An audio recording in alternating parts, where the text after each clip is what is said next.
बहुत समय पहले की बात है। एक सेठ जी हुआ करते थे, बड़े ही कंजूस थे। एक दिन उन्होंने दुकान पर बेटे को बैठा दिया और बोले कि बिना पैसे लिए किसी को कुछ मत देना, मैं अभी आया। अकस्मात एक संत आए जो अलग अलग जगह से एक समय की भोजन सामग्री लेते थे। लड़के से कहा, बेटा जरा नमक दे दो।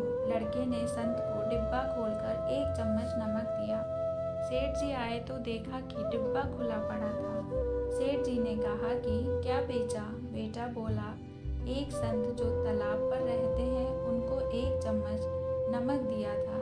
सेठ का माथा ठनका। वो बोले, अरे मूर्ख, इसमें तो जहरीला पदार्थ है।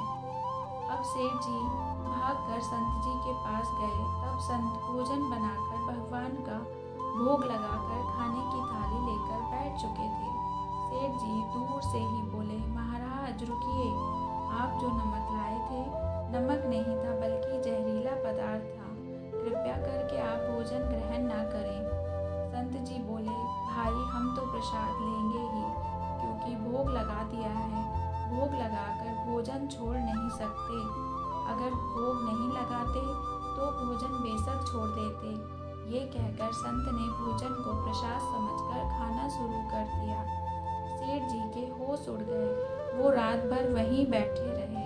सेठ को रह रहकर ये चिंता सता रही थी कि अगर संत को कुछ हो गया तो बड़ी ही बदनामी होगी। रात में अगर तबीयत बिगड़ी तो कम से कम वैद्य को दिखा देंगे। सोचते सोचते सेठ जी को वहीं नींद आ गई। सुबह रोज की तरह संत जल्दी उठ गए और नदी में स्नान करने लगे। सेठ जी ने कहा, महाराज तबीयत तो ठीक है? संत बोले, भगवान की कृपा है।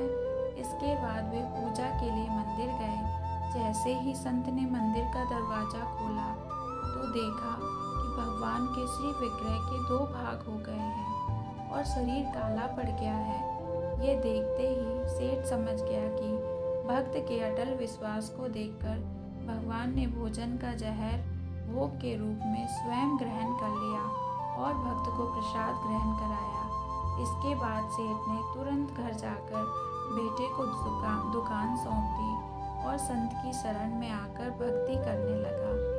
ऐसे ही तो हैं हमारे भगवान श्री कृष्ण। अपने किसी भी सच्चे भक्त पर कभी भी संकट नहीं आने देते हैं। जय श्री कृष्णा।